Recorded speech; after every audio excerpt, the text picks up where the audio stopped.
నాన్న మరి ఒక మాట ప్రార్థనతో మరి వాక్యంలోనికి వెళ్ళిపోదామండి. ఒక్క నిమిషం నాన్న.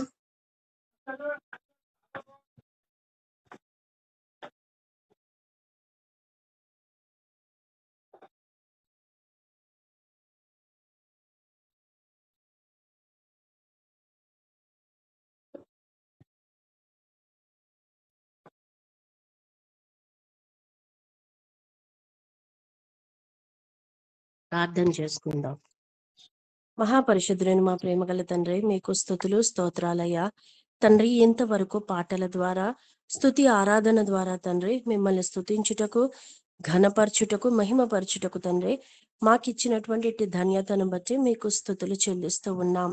మరి ఈ సమయంలో వాక్య ధ్యానములోనికి వెళ్ళనై ఉంటుండగా వినగలిగేటువంటి చెవులను, గ్రహించగలిగే మనసును మా అందరికును మీరు దయచేయమని, వాక్యం ద్వారా మీరు మాతో మాట్లాడి మమ్మల్ని బలపరిచి సరిచేసి నడిపించమని ఈ సమయాన్నంతా మీ చేతులకు అప్పగిస్తూ మీరు మాతో ఉండమని మా ప్రభువును మా రక్షకుడును అయినటువంటి యేసుక్రీస్తు పరిశుద్ధ నామములో బ్రతిమాలి వేడుకుంటున్నాం పరమ తండ్రి.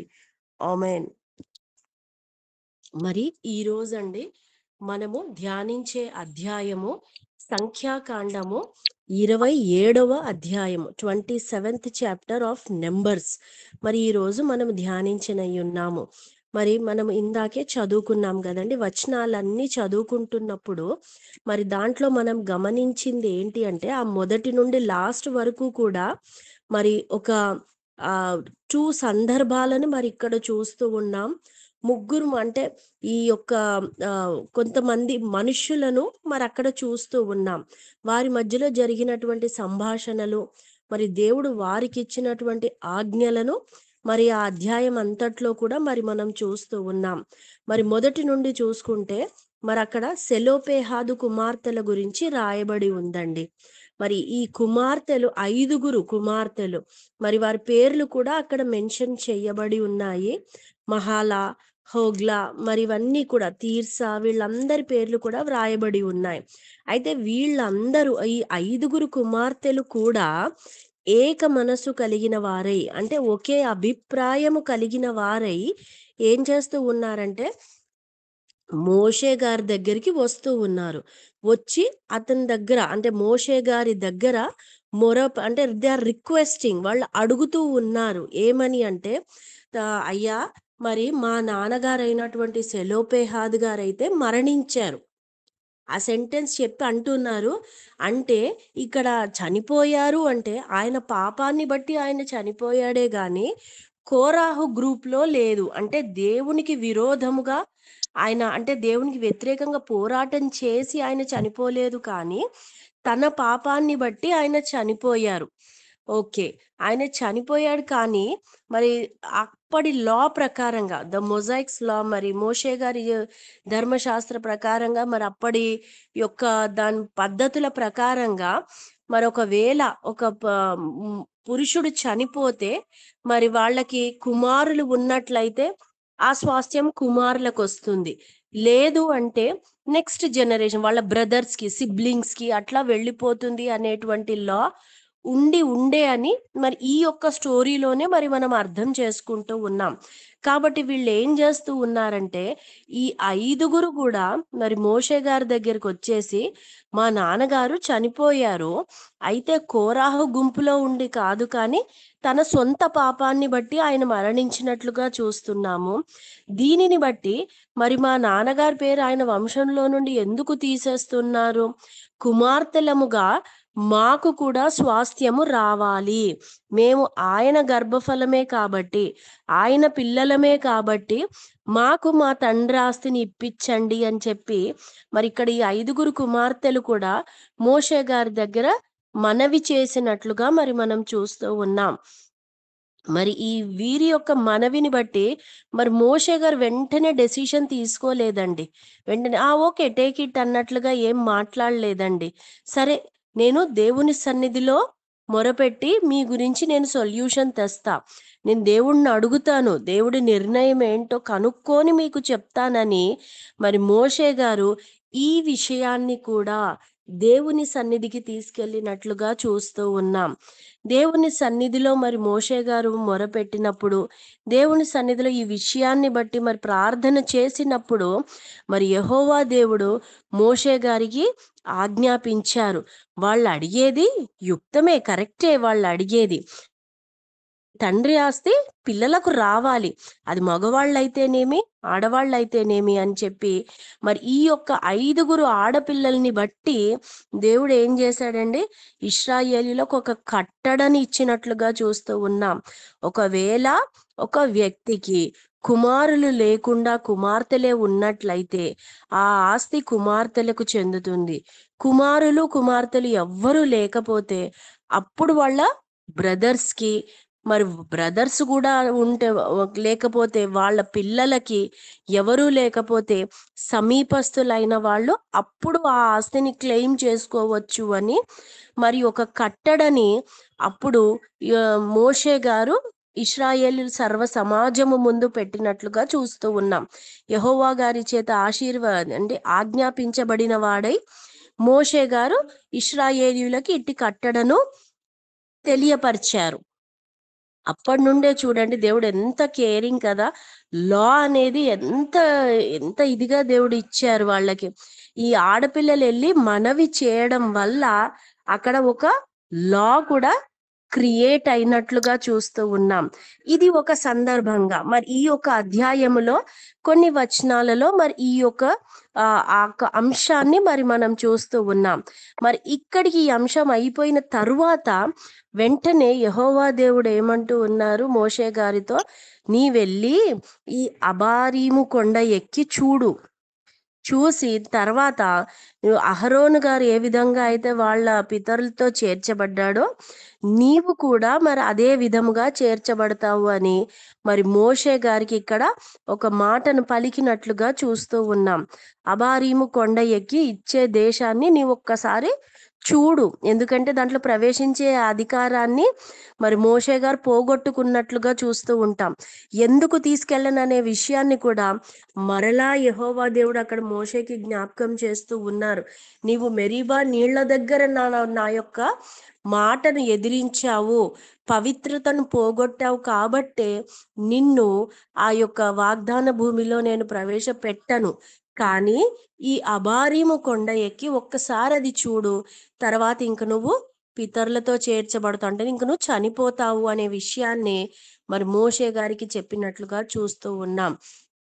మరి ఈ విధంగా చెప్పిన తరువాత వెంటనే మరి మోషే గారు ఏం చెయ్యాలండి, వాస్తవానికైతే అయ్యో దేవా అప్పుడేనా, నన్ను ఇంకా ఇంకొంచెం ఆయుష్ పెంచు, నేను ఇంకా చేయాల్సిన పనులు చాలా ఉన్నాయి, పిల్లల పెళ్ళిళ్ళు, చదువులు, ఇవన్నీ కూడా మాట్లాడారండి మోషే గారు యెహోవా దేవుని సన్నిధిలో మాట్లాడలేదండి. ఆయన ఒక్కటే ప్రశ్న అడిగారు, అయ్యా నన్ను తీసుకెళ్ళిపోతే ఈ సర్వ సమాజము గొర్రెలు లేని కాపరి లేని గొర్రెలుగా వాళ్ళు తయారవుతారు, కాపరి అనేవాడు లేకపోతే వీళ్ళు చెదరిపోతారు, ఇంత ఉండి ఇంత నడిపించి అన్ని విషయాలలో వాళ్ళని తీసుకొస్తూ ఉంటేనే వాళ్ళు ఇలా ఉన్నారయ్యా, ఇంక నేను కూడా లేకపోతే మరి వారు కాపరి లేని గొర్రెలుగా తయారవుతారు, చెదరిపోతారు.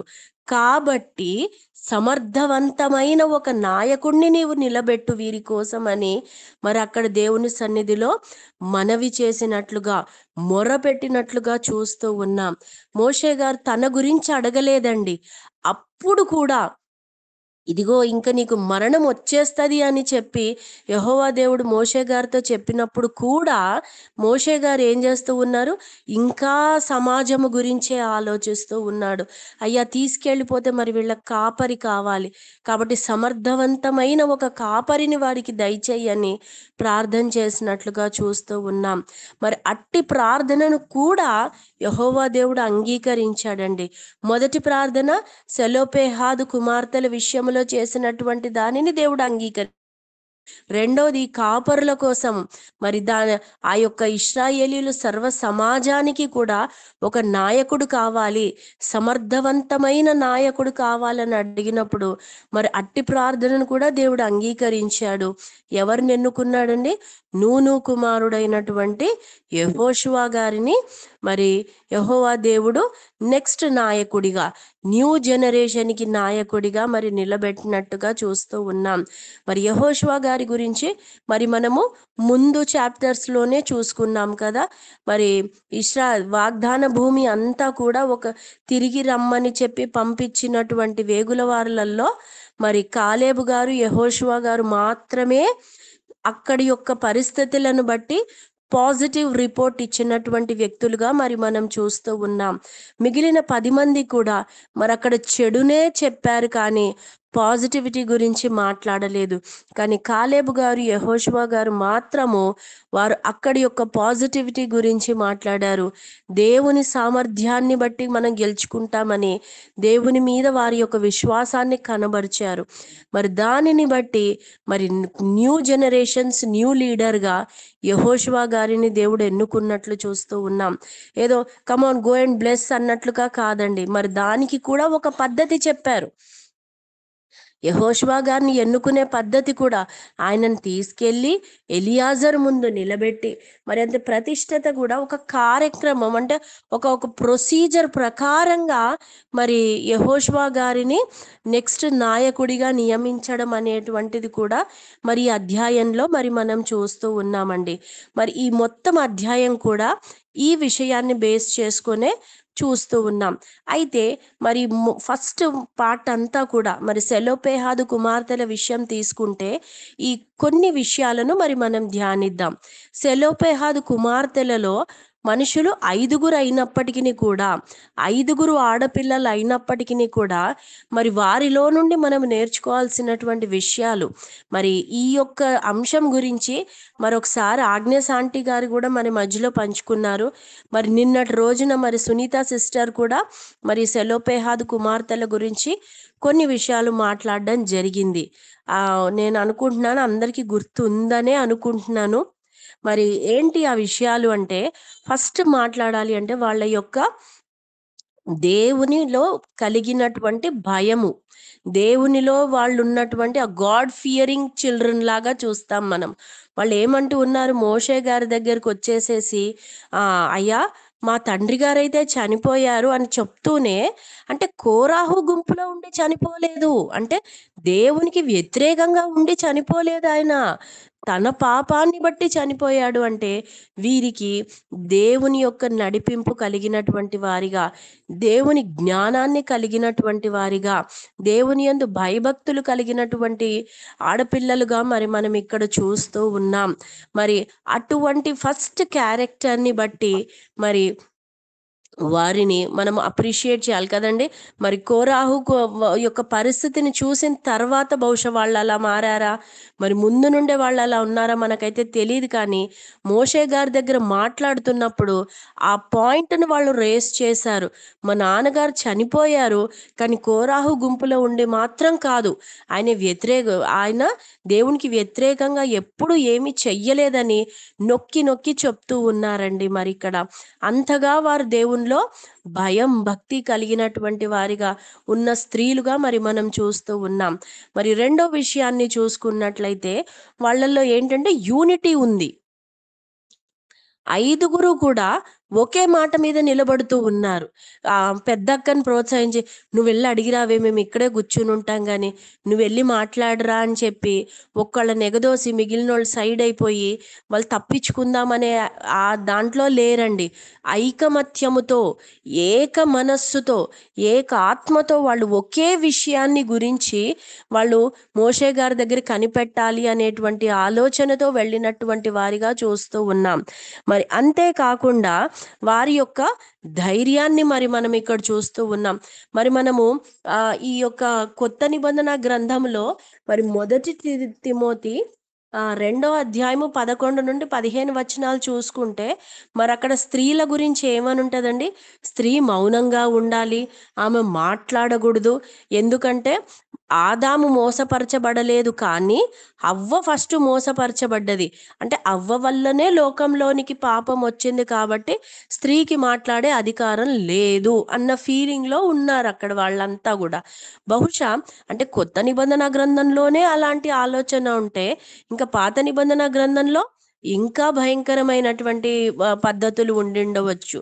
ఆడవాళ్ళకి అసలు పాలు లేదు అనేటువంటి ఆజ్ఞ ఉన్నట్లుగా చూస్తూ ఉన్నాం. మరి వీటన్నిటిని బట్టి చూస్తే కూడా అట్టి ఆచారాలను అన్నిటినీ అధిగమించి స్త్రీ మౌనంగా ఉండాలి, మాట్లాడొద్దు, అడగద్దు, ఏది ఉండద్దు అన్న టైంలో కూడా ఈ 5గురు ఆడపిల్లలు కూడా ఎంతో ధైర్యం కలిగి మరి వారు మోషే గారిని ఆ ఏమంటారు కన్ఫ్రంట్ చేయడానికి వాళ్ళు ధైర్యం చూయించారు. మోషే గారి దగ్గరికి వెళ్ళాలి, ఆయన దగ్గరికి వెళ్తేనే మనకు సొల్యూషన్ వస్తుంది, ఆయనైతేనే మనకు న్యాయం చేస్తాడు, దేవుని సన్నిధిలో ఆయన ఏదో ఒక సొల్యూషన్ మనకు చెప్తాడని ఆ యొక్క ధైర్యాన్ని వాళ్ళు కూడగట్టుకొని మరి వారు మోషే గారిని సమీపించడం చూస్తూ ఉన్నాం.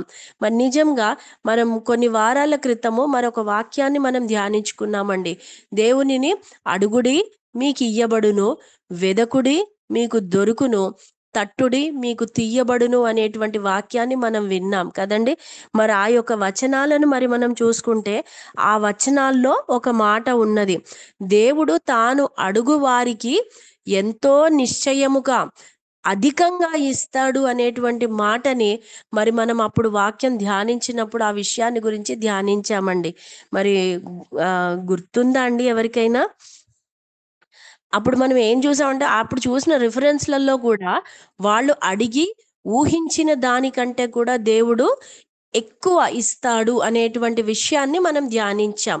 మనం అడిగిన దానికంటే కూడా దేవుడు ఇంకా మేలైనది, అత్యధికమైనదే దేవుడు ఇస్తాడు దేవుని సన్నిధిలో మనం అడిగినప్పుడు అనే విషయాన్ని ధ్యానించినటువంటి వారమైనటువంటి మనము మరి ఈరోజు అదే వాక్యాన్ని గుర్తు చేయబడుతూ ఉందండి. మరి అదే విషయాన్ని మరలా దేవుడు మనకి గుర్తు చేస్తూ ఉన్నాడు. ఇక్కడ ఈ సెలోపేహాదు కుమార్తెలు దేవుని భయము భక్తి కలిగిన వారై, దేవుని సన్నిధిలో కనిపెడుతున్న వారై, ఐకమత్యము కలిగిన వారై, మరి ధైర్యము కలిగిన వారై మోషే సన్నిధిలోనికి వచ్చారు. వచ్చి వాళ్ళకి కావలసింది వాళ్ళు అడిగారు. మా తండ్రి ఆస్తి మాకు ఇప్పి చాలని చెప్పి అడిగినప్పుడు మరి దేవుని యందు భయభక్తులు కలిగినటువంటి వాళ్ళు ఏంటండి, అడిగి ఊహించిన దానికంటే అధికంగా ఆశీర్వదించబడాలి. ఇక్కడ యెహోవా దేవుడు వారికి ఇచ్చినటువంటి ఆశీర్వాదం ఏంటంటే వాళ్ళు అడిగినటువంటి ఆస్తి వాళ్ళకి రావడమే కాదు, కానీ ఇశ్రాయేలీయులు సర్వ సమాజానికి అదొక కట్టడగా చేయబడింది. గోయింగ్ ఫార్వర్డ్ ఇంకా ఎవరికైనా ఒక కుమారులు లేకుండా కుమార్తెలే ఉంటే వాళ్ళకి డెఫినెట్గా ఆస్తి వచ్చేస్తుంది. వీరిని బట్టి ఆ సమాజానికి అంతటికి, ఇశ్రాయేలీయులు సర్వ సమాజానికి కూడా ఆశీర్వాదం వచ్చినట్లుగా చూస్తూ ఉన్నాం. వీళ్ళేమో వీళ్ళ మట్టుకే ఆశీర్వాదం అడిగితే దేవుడు అత్యధికంగా ఇచ్చే దేవుడు, కరుణా సంపూర్ణుడు ఏం చేశాడండి, సమాజానికి అంతటికి కూడా అది ఒక కట్టడగా ఇచ్చినట్లుగా చూస్తూ ఉన్నాం.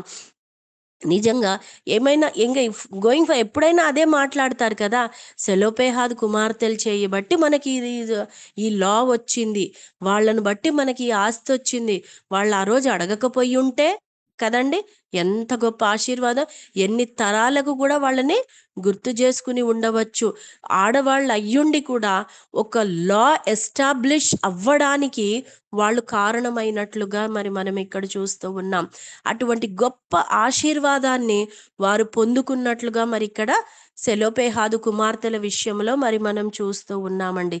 మరి రెండవ సందర్భం, మరి మోషే గారితో యెహోవా దేవుడు పలికినటువంటి మాట, అబారీము కొండ ఎక్కి చూడు, మరి దాని తర్వాత నీవు పితరులతో చేర్చబడతావు అనేటువంటి ఆ యొక్క సందర్భాన్ని మరి మనం అది ఎక్కడ చూస్తూ ఉన్నామండి, 12వ వచనము నుండి. ఈ మొదటి 11 వచనాల్లో మొత్తము కూడా సెలోపేహాదు కుమార్తెల గురించే చూస్తూ ఉన్నామండి. మరి 12వ వచనము నుండి మరి యెహోవా మోషేతో ఇట్లనెను, నీవు ఈ అబారీము కొండ ఎక్కి నేను ఇశ్రాయేలీయులకు ఇచ్చిన దేశమును చూడుము. నీవు దానిని చూచిన తరువాత నీ సహోదరుడైన అహరోను చేర్చబడినట్లు నీవును నీ స్వజనములలో చేర్చబడుదువు. తర్వాత 14వ వచనంలో అంటూ ఉన్నారు, ఏలయనగా సీను అరణ్యములో సమాజము వాదించినప్పుడు ఆ నీళ్ల యొద్ద వారి కన్నుల ఎదుట నన్ను పరిశుద్ధపరచక నా మీద తిరుగబడితివి. ఆ నీళ్లు సీను అరణ్యమందలి కాదేశులోనున్న మెరీబా నీళ్లే అని మరి యెహోవా దేవుడు మోషే గారితో పలుకుతూ ఉన్నారు. ఈ సందర్భం కూడా మరి మనము నేర్చుకున్నాం కదండి. మరి ఆ మెరీబా నీళ్ల దగ్గర బండతో మాట్లాడమని దేవుడు చెప్తే మోషే గారు ఆవేశంలో 2 దెబ్బలేసినట్లుగా చూస్తూ ఉన్నాం. ఆ ద ఆ సందర్భాన్ని బట్టి దేవుడు అంటూ ఉన్నాడు, నీవు నన్ను పరిశుద్ధ పరచక నా మీద తిరగబడ్డావు కాబట్టి నేను నిన్ను ఆ యొక్క వాగ్దాన భూమిలోనికి తీసుకువెళ్ళను అనేటువంటి ఆ యొక్క పనిష్మెంట్ని మరి మోషే గారికి అక్కడ దేవుడు ఇచ్చినట్లుగా చూస్తూ ఉన్నాం. సరే అక్కడంటే మోషే గారు ఆవేశపడ్డారు, సరే దేవుడు కూడా కోపంలో అన్నారేమో అనుకున్నా. కానీ దేవుడు మర్చిపోలేదండి. నువ్వు అప్పుడు నన్ను తిరగబడ్డావు నా మీద, నువ్వు అప్పుడు నన్ను అవమానపరిచావు కాబట్టి నేను నిన్ను తీసుకెళ్ళను, నువ్వు జస్ట్ ఆ ప్రాంతాన్ని చూడు, నేను నిన్ను ఇంకా పితరులతో చేర్చేస్తానని ఇక్కడ పలికారు. మరి మోషే గారి జీవితం గురించి మరి మనం చూసినట్లయితే మరి మనందరికీ కూడా తెలుసు కదండి. నిర్గమాకాండం అంతా కూడా మరి మనం చదువుకున్నాం. మరి ఏ విధంగా మోషే గారు ఎవరెవరికి జన్మించారు, మరి అమ్రాము యొకెబెదు గారి యొక్క 3వ సంతానముగా ఆయననే 6 నెలలు పెంచిన తర్వాత జమ్ము పెట్టెలో పెట్టి నీళ్ళల్లో పెట్టడము, తర్వాత ఫరో కుమార్తె చూడడం, ఇవన్నీ కూడా మనకి తెలుసు కదండి. మరి ఆయన పెరిగి పెద్దవాడైన తరువాత జ్ఞానము కలిగినటువంటి వ్యక్తి అయిన తరువాత మరి ఆయన యొక్క నడవడికను మరి మనం ఆలోచన చేసినట్లయితే హెబ్రీయులకు రాసినటువంటి పత్రిక 11వ అధ్యాయము 24 నుండి 28 వరకు దయతో ఎవరైనా తీసినట్లయితే కొంచెం చదవండి మా. హెబ్రీయులకు రాసినటువంటి పత్రిక 11వ అధ్యాయము 24 నుండి 28 వరకు. మోషే పెద్దవాడైనప్పుడు విశ్వాసమును బట్టి ఐగుప్తు ధనం కంటే క్రీస్తు విషయమైన నింద గొప్ప భాగ్యమని ఎంచుకొని అల్పకాలము పాపభోగము అనుభవించుట కంటే దేవుని ప్రజలతో శ్రమ అనుభవించుట మేలని యోచించి ఫరో కుమార్తె యొక్క కుమారుడని అనిపించుకొంటకు ఒప్పుకొనలేదు. ఏలైనగా అతడు ప్రతిఫలముగా కలగబో బహుమానం మీద దృష్టి ఉంచెను.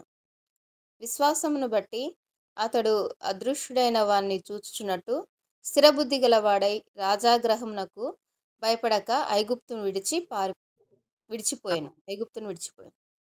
Thank you sister. మరి ఇక్కడ చూస్తూ ఉన్నాం కదండి, చిన్న బాలుడిగా ఉన్నప్పుడు కాదు కానీ మీ పెద్దవాడయ్యి ఒక జ్ఞానము వచ్చిన తర్వాత కూడా మరి మోషే గారు ఏమనుకుంటూ ఉన్నారంటే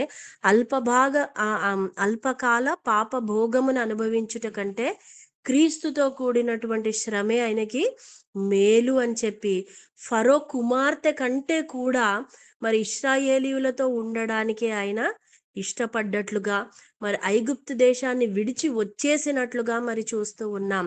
అంటే ఇక్కడ మోషే గారు ఏంటంటే యెహోవా దేవుణ్ణి అనుసరించినటువంటి వ్యక్తిగా మరి ఐగుప్తు దేవతలను, ఐగుప్తు యొక్క రాజ్యమును, మరి అక్కడున్నటువంటి ధనమును, భోగములను అనుభవించట్లేదు, కానీ యెహోవా దేవునిని అనుసరించి ఆయన మార్గములలో నడిచినటువంటి వ్యక్తిగా మరి ఇక్కడ చూస్తూ ఉన్నాం. మరి అంతేకాదు కానీ యెహోవా దేవుడు తనకి ఆజ్ఞాపించినటువంటి ప్రతి ఆజ్ఞను కూడా మరి మొదటిలో కొంత సాకులు చెప్పినప్పటికీ, అంటే సాకులు చెప్పడం అంటే ఆయన చెయ్యను అని కాదు, కానీ భయముతో అతను ఆ విధంగా పలికినట్లుగా చూస్తూ ఉంటాం కదండి. నేను చెయ్యను దేవా అని డైరెక్ట్గా ఎక్కడా చెప్పలేదు. నాకు నోటి మాంద్యం ఉంది, నేను ఎవరినయ్యా వాళ్ళ దగ్గరికి వెళ్ళి మాట్లాడడానికని పలికినట్లుగా చూస్తాం. అయినప్పుడు దేవుని ఆత్మల చేత కాదు కానీ సొంత ఆలోచనల్లో ఉండి భయపడినటువంటి వ్యక్తిగా చూస్తూ ఉన్నాం. మరి ఎప్పుడైతే దేవుడు అతనిని బలపరిచారో అప్పటి నుండి కూడా మరి దేవుడు తనకిచ్చినటువంటి ప్రతి ఆజ్ఞని కూడా తూచా తప్పకుండా కూడా అనుసరించినటువంటి వ్యక్తిగా చూస్తూ ఉన్నాం. నువ్వు వెళ్ళి మాట్లాడు అంటే వెళ్ళి మాట్లాడారు. మరి ఫరో హృదయం కఠినమైతుంది కాబట్టి మీకు ఈ తెగులు వస్తుందని చెప్పు అంటే మరి అలాగే పలికారు. తన ఐగుప్తు దేశము నుండి బయలుదేరి మరి ఏ మార్గములో వెళ్ళాలో దేవుడు చెప్పినప్పుడు అదే మార్గము గుండా వారిని తీసుకొచ్చారు. తీరా కాదేశు దాకా వచ్చిన తర్వాత యు పీపుల్ గో బ్యాక్, మీరు ఇక్కడ పాపం చేశారు కాబట్టి మీరు మళ్ళీ వెళ్ళి 40 సంవత్సరాల తర్వాత రాపోండి అన్నప్పుడు మరలా వాళ్ళందరినీ తీసుకొని అరణ్యములోనికి వెళ్ళినట్లుగా చూస్తూ ఉన్నాం. ప్రతిదీ కూడా యెహోవా దేవుడు మోషే గారికి ఏదేదైతే ఆజ్ఞాపించారో, ఏవేవైతే సెలవిచ్చారో అవన్నీ కూడా మోషే గారు మరి ఫాలో అయినట్లుగా చూస్తూ ఉన్నాం. అవంతా చేస్తూ ఒబీడియన్స్ అనేటువంటి దాన్ని, ఆ క్యారెక్టర్ని మరి ఇక్కడ మోషే గారిలో చూస్తూ ఉన్నాం. ఫస్ట్ థింగ్ ఏంటండి, మరి ఆయన దేవునిని ఎన్నుకున్నాడు. అల్పకాల పాప భోగాలను అనుభవించే కంటే కూడా మరి దేవునితో శ్రమని ఎంచుకున్నాడు. దేవుడి ఆజ్ఞలను అనుసరిస్తూ ఒబీడియంట్ పర్సన్గా మరి అతను నడుచుకున్నారు. మరి అంతే కాదు కానీ ఇశ్రాయేలీయులు ఎప్పుడు పాపం చేసినా, ఎప్పుడు తప్పు చేసినా కూడా మరి వారి పక్షాన మొరపెడుతూ ఉండేవాడు. దేవా నన్ను కాపాడు, నన్ను కాపాడు అని యెహో మోషే గారు ఎక్కడా కూడా ప్రార్థన చేసినట్టు లేదండి. మోషే గారు వీళ్ళందరిని వదిలేదేవో ఫస్ట్ నన్ను బ్లెస్ చేయని ఎక్కడా కూడా అడగలేదండి. మరి ఎప్పుడు కూడా ఇశ్రాయేలీయుల సర్వ సమాజము గురించి ఆయన ప్రార్థన చేసినట్లుగా చూస్తూ ఉన్నాం. మరి యెహోవా దేవుడికి కోపం వచ్చి నేను వీరిని ఒక్కసారితో చంపేస్తాను అన్నప్పుడు కూడా మరి వారి పక్షాన మొరపెట్టాడు.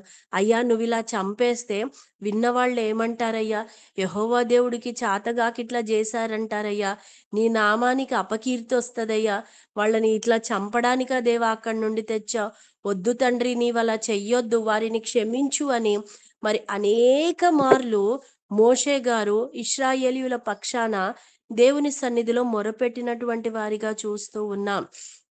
మరి ఈ ఈ మోషే గారు నడుచుకున్నటువంటి ఈ 3 క్యారెక్టర్స్ని, అంటే 3 లక్షణాలను, 3 గుణాలను బట్టి మరి ఆయన పొందినటువంటి అత్యధికమైనటువంటి ఆశీర్వాదం ఏంటి అంటే, మరి మనందరికీ కూడా తెలుసు, వాగ్దాన భూమిలోకి ఎంటర్ అవ్వవు కానీ ఒక్కసారి నీవు ఆ కొండనెక్కి చూయించు. అదేంటి పెద్ద ఆశీర్వాదమా అంటే, మరి దేవుడైతే పాపాన్ని ఎప్పుడూ కూడా ఎంకరేజ్ చెయ్యలేదండి. మరి ఆదికాండంలో మరి మనం చూసుకున్నట్లయితే మరి అక్కడ ఏముందండి, అవ్వగారు చేసినటువంటి పాపం ఏంటండి, జస్ట్ తినొద్దు అంటే తిన్నారు, అంతే కదండి.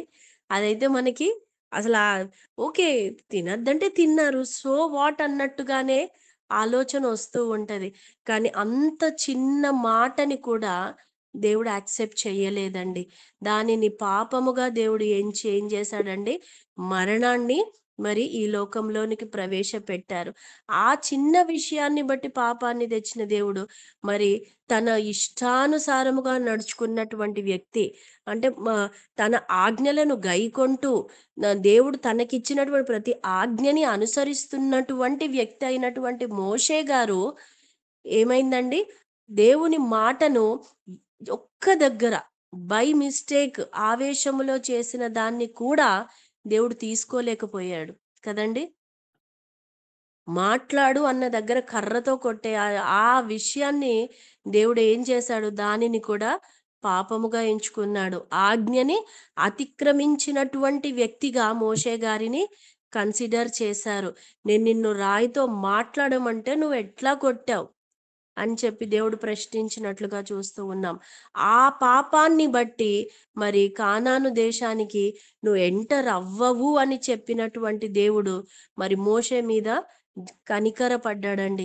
సరే నువ్వు ఎంటర్ అయితే అవ్వవు, ఒకసారి చూడు అని చెప్పి మరి దేవుడు మోషేకి ఇచ్చినటువంటి ఆశీర్వాదంగా మరి ఇక్కడ చూస్తూ ఉన్నాం. కనీసం కళ్ళతో చూడ్డానికైనా దేవుడు మోషే గారికి అవకాశం ఇచ్చారు కదండి. మరి ఆ విధముగా కోపించుచునే యెహోవా దేవుడు తన వాత్సల్యతను కనపరుస్తూ ఉన్నాడండి. ఇక్కడ మోషే గారి విషయంలో మనకది బయలుపరచబడుతూ ఉన్నది. మరి మోషే గారు దేవునితో నడవాలని ఆశపడ్డారు. దేవుని మాటలను విధేయత చూపిస్తూ అనుసరిస్తూ వచ్చినటువంటి వ్యక్తి. ఇశ్రాయేలీయుల సర్వ సమాజము నిమిత్తము అనుక్షణము ప్రార్థన చేసినటువంటి వ్యక్తి. చివరికి ఆ అబారీము కొండ ఎక్కి చూడు, తర్వాత నువ్వు చనిపోతావని చెప్పాక కూడా అప్పుడు కూడా ఏం చేశాడండి, ఇశ్రాయేలీయుల గురించే ప్రార్థన చేస్తూ ఉన్నారు మోషే గారు. వీళ్ళకి ఒక మంచి నాయకుడిని ఇయ్యయ్యా, లేకపోతే కాపర్లేని గొర్రెల్లాగా తయారవుతారయ్యా, కాబట్టి వీళ్ళకి ఒక మంచి నాయకుడిని ఇవ్వు, నన్ను కాపాడు, నా నాకు ఈ మంచి ఇది ఇయ్యు అని చెప్పి ఎక్కడా కూడా అడగలేదండి మోషే గారు. కానీ అప్పుడు కూడా నువ్వు చనిపోతావు అని దేవుడు మోషే గారితో చెప్పినప్పుడు కూడా ఆయన ఇశ్రాయేలీయుల సమాజం గురించి ఆలోచించినట్లుగా చూస్తూ ఉన్నాం. మరి ఈ యొక్క గుణాలను బట్టి మరి యెహోవా దేవుడు మోషే గారికి ఇచ్చినటువంటి ఆ గొప్ప ఆశీర్వాదం ఏంటంటే, ఆ వాగ్దాన భూమిని మరణించక ముందు ఒకసారి చూసే అవకాశాన్ని ఇవ్వడం అండి. మరి ఆ విధముగా మరి మోషే గారు కూడా అడిగి ఊహించిన దానికంటే పొందినటువంటి గొప్ప ఆశీర్వాదముగా మరి అబారీము కొండ ఎక్కి వాగ్దాన భూమి చూడగలగడమే. మరి మూడో విషయాన్ని చూస్తే ఇక్కడ యెహోషువ గారు కనబడుతూ ఉంటారండి. ఈ ఈ పర్సన్స్ ఈ యొక్క చాప్టర్ లో మనకి కనబడేటువంటి వారు. ఈ యెహోషువ గారిని దేవుడు ఎన్నుకున్నాడు, నూను కుమారుడైనటువంటి యెహోషువ. మరి ఈ యెహోషువ గారి గురించి మనం మనం ఒకసారి గుర్తు చేసుకున్నట్లయితే వీరందరూ కూడా మరి వాగ్దాన భూమిని తిరిగి చూసి 40 రోజులు మరి అక్కడ పరిస్థితులన్నీ కూడా చూసి ఆ యొక్క సమాచారాన్ని సేకరించి మరి తీసుకొచ్చి మోషే గారికి రిపోర్ట్ ఇచ్చినటువంటి 12 మందిలో మరి ఈ యెహోషువ గారు ఒకరు. అయితే వారు తీసుకొచ్చినటువంటి ఆ రిపోర్ట్స్ లో కాలేబు గారు, యెహోషువ గారు మాత్రమే పాజిటివిటీని చూయించారు. మిగిలిన 10 మంది కూడా నెగటివ్ రిపోర్ట్ ఇవ్వడం వల్ల వాళ్ళు తెగులు చేత వాళ్ళందరూ కూడా చనిపోయారు. యెహోవా దేవుడు అంటారు, మీరు 10 మంది కూడా మీరు నన్ను నమ్మలేదు కాబట్టి మీరెవ్వరూ కూడా వాగ్దాన భూమిలోకి వెళ్ళరు. ఈ ఓల్డ్ జనరేషన్ నుండి కాలేబు, యెహోషువ గారు తప్ప ఇంకా ఎవ్వరూ కూడా ఓల్డ్ జనరేషన్ ఆ యొక్క వాగ్దాన భూమిలోకి ఎంటర్ అవ్వదు అనేటువంటి ఆశీర్వాదాన్ని యెహోషువ గారికి ఇచ్చినట్లుగా చూస్తూ ఉన్నాం. మరి దేవుడు అట్టి ఆశీర్వాదాన్ని ఇవ్వడానికి మరి యెహోషువ గారిలో ఉన్నటువంటి క్వాలిటీస్ ఏంటి అని మరి మనం ఆలోచన చేస్తే, ఆయన దేవుని మీద విశ్వాసము కలిగినటువంటి వ్యక్తిగా, వారు ఆ రిపోర్ట్ తీసుకొచ్చినప్పుడు వాళ్ళు పలికినటువంటి మాటల్ని బట్టే తెలుస్తుంది. దేవుడు తలుచుకుంటే తప్పకుండా మనం ఆ ల్యాండ్ని స్వతంత్రించుకుంటామనే మాటని మరి యెహోషువ గారు అక్కడ పలుకుతూ ఉంటారండి. దేవుడు తప్పకుండా మనకు సాయం చేస్తాడు, ఆయన మనకు ఆ దేశాన్ని ఇస్తారు, మీరు బాధపడకండి అని మరి బట్టలు చింపుకొని ఆ సమాజం ముందు వాళ్ళు ఎలుగెత్తి ఏడ్చి వాళ్ళని కన్విన్స్ చేయాలని, వాళ్ళకి ఆ విషయాన్ని అర్థమయ్యేలాగా చెప్పాలని మరి ఎంతగానో ప్రయత్నించినటువంటి వ్యక్తిగా మరి ఇక్కడ యెహోషువ గారిని మరి మనం చూస్తూ ఉంటాం. దేవుని యందు విశ్వాసము కలిగినటువంటి వ్యక్తి. మరి అంతే కాదు కానీ యెహోషువ గారు మోషే గారికి ఒక ఒబీడియంట్ పర్సన్ గా, అంటే మోషే గారు తనకి ఏదేది ఆజ్ఞాపించారో మరి అవంతా కూడా ఆ చెప్పినట్లుగా అనుసరించినటువంటి ఒబీడియంట్ పర్సన్ యెహోషువ గారిగా మరి ఇక్కడ చూస్తూ ఉన్నాం. మరి అంతే కాదు కానీ యెహోషువ గారు దేవుని మీద ఆనుకున్నటువంటి వ్యక్తి. ఆయన సొంత ఆలోచనలు ఎక్కడా కూడా నేను చేయగలను, నా వల్ల అవుతుంది, ఐ క్యాన్ డూ ఇట్ అని ఎక్కడా కూడా పలకలేదండి. ఆయన ఎంతసేపు దేవుని మీద ఆధారపడినటువంటి వ్యక్తి.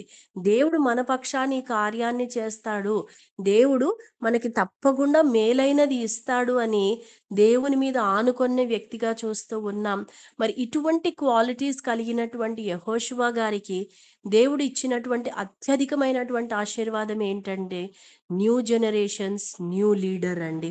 ఎంత గొప్ప ఆశీర్వాదం అండి యెహోషువ గారికి. మోషే తర్వాత మోషే అంతటి స్థానములో మరి దేవుడు యెహోషువ గారిని నిలబెట్టినట్లుగా చూస్తూ ఉన్నాం.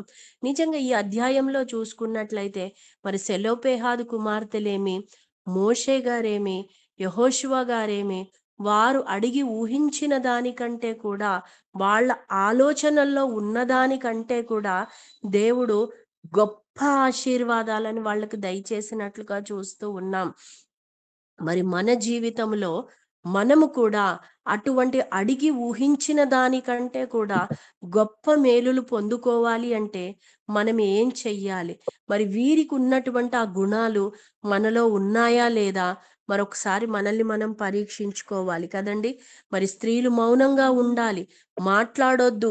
వాళ్ళు ఏ దానికి కూడా వాళ్ళు గొడవ పడొద్దనేటువంటి పరిస్థితుల్లో కూడా వాళ్ళు ఎంతో ధైర్యంగా మోషే దగ్గరికెళ్ళి మాట్లాడారు. మరి నిజంగా మన పరిస్థితులను బట్టి మనం ఎవరి దగ్గరికో వెళ్ళడం కాదు కానీ దేవుని సన్నిధిలో మొరపెట్టే వారిగా ఉంటూ ఉన్నామా? అంత ధైర్యంతో, అంత ఒక స్ట్రాంగ్ ఫెయిత్ తోటి ఇక్కడైతే వాళ్ళకి మోషే అయితేనే మనకు న్యాయం చేస్తాడనే ఆలోచన వాళ్ళు కలిగి ఉన్నారు. మనమైతే యెహోవా దేవుడు తప్ప మనకి ఎవరునూ సహాయము చేయలేరు. ఆయన తప్ప మనకెవరూ కూడా కార్యాలు చేయలేరు అనేటువంటి అట్టి విశ్వాసముతో ఈ ఈ సెలోపేహాదు కుమార్తెల వలె ధైర్యముగా, పూర్ణ విశ్వాసముతో దేవుని సన్నిధిలో మనం మొరపెట్టే వారముగా ఉండాలండి. మరి ఆ విధముగా మొరపెట్టగలిగినప్పుడు మరి ఏ విధంగా వారికి కావాల్సింది వాళ్ళు పొందుకున్నారో, మరి అంతేకాకుండా మొత్తము సమాజము కొరకు వాళ్ళు కట్టడను నియమించబడేలాగా చేశారో, మరి మనం కూడా మనం అడిగినది పొందుకోవడమే కాదు కానీ మన కుటుంబములో కూడా అనేక ఆశీర్వాదాలు మరి మనం చూస్తామని చెప్పేసి ఈ యొక్క వాక్యం ద్వారా దేవుడు మనకి తెలియపరుస్తూ ఉన్నాడండి. నిజంగా అట్లా మొరపెట్టే స్త్రీలుగా మరి మనం ఉంటూ ఉన్నామా? నిజంగా మన వ్యక్తిగత జీవితాల్లోనే ఎన్నో విషయాల్లో ఇంకా అవ్వడట్లేదు. ఈ సందర్భం ఎందుకు అవ్వట్లేదు? దీని విషయంలో నేను ఎన్నో రోజుల నుంచి ప్రార్థన చేస్తున్నాను అవ్వట్లేదంటే దేవుడు ఇంకా మనల్ని ఇంకెక్కడో సరిచేయాలని చూస్తూ ఉన్నాడండి.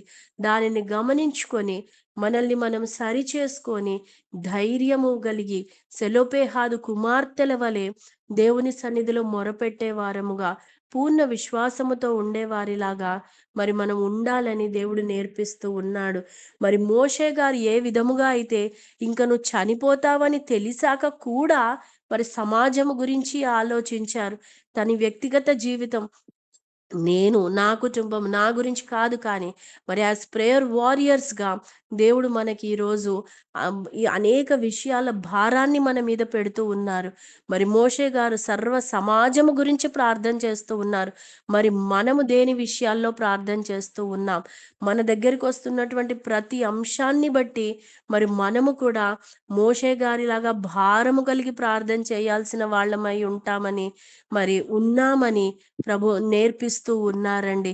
మరి నిజంగా సర్వ సమాజం గురించి ఆలోచించినటువంటి మోషే గారు ఏ విధంగా ఆశీర్వదించబడ్డారో మరి మనము కూడా మన దగ్గరికి వస్తున్నటువంటి ప్రతి విజ్ఞాపనను బట్టి కూడా అంతే భారంగా ప్రార్థన చేసినప్పుడు దేవుడు అట్టి కార్యాలను తప్పకుండా చేస్తారని మరి మన జీవితంలో కూడా అడిగి ఊహించిన వాటికంటే మరి గొప్ప మేలులు మనము కూడా పొందుకునే వారముగా ఉంటామని ప్రభువారు మనకి నేర్పిస్తూ ఉన్నారు. మరి యెహోషువ గారు ఏ విధముగా అయితే విశ్వాసము కలిగినటువంటి వ్యక్తిగా, విధేయత కలిగినటువంటి వ్యక్తిగా, దేవుని మీద ఆనుకున్నటువంటి వ్యక్తిగా మరి మనం చూస్తూ ఉన్నామో, మరి తనకు కలిగినటువంటి ఆ విశ్వాసమును బట్టి న్యూ జనరేషన్స్ న్యూ లీడర్గా తను ఆశీర్వదించబడ్డారు. మరి మనము కూడా రాబోయే రోజుల్లో అట్టి గొప్ప వ్యక్తులుగా దేవుని సేవకులుగా మనం కూడా స్థాపించబడాలి అని దేవుడు కోరుతూ ఉన్నాడు.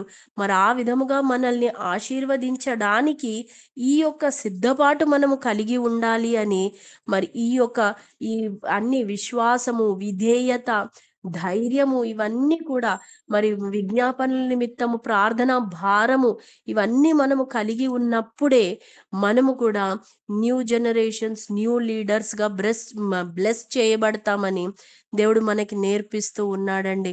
మరి ఆ విధముగా మనం అందరమును కూడా ఆశీర్వదించబడడానికి దేవుని యొక్క సైన్యముగా ప్రార్థన యోధులుగా ఇంకనూ స్థిరపరచబడడానికి అట్టి ప్రార్థన భారము మనం అందరము కలిగి ఉండి ధైర్యముతో దేవుని సన్నిధిలో విజ్ఞాపన చేసే వారముగా ఉంటూ పూర్ణ విధేయతతో పూర్ణ విశ్వాసముతో దేవుని సన్నిధిలో మొరపెట్టి నిజమైన ప్రార్థనా యోధులుగా మనం ఆశీర్వదించబడడానికి ప్రభు మనకు సహాయము చేయునుగాక. ఆమెన్.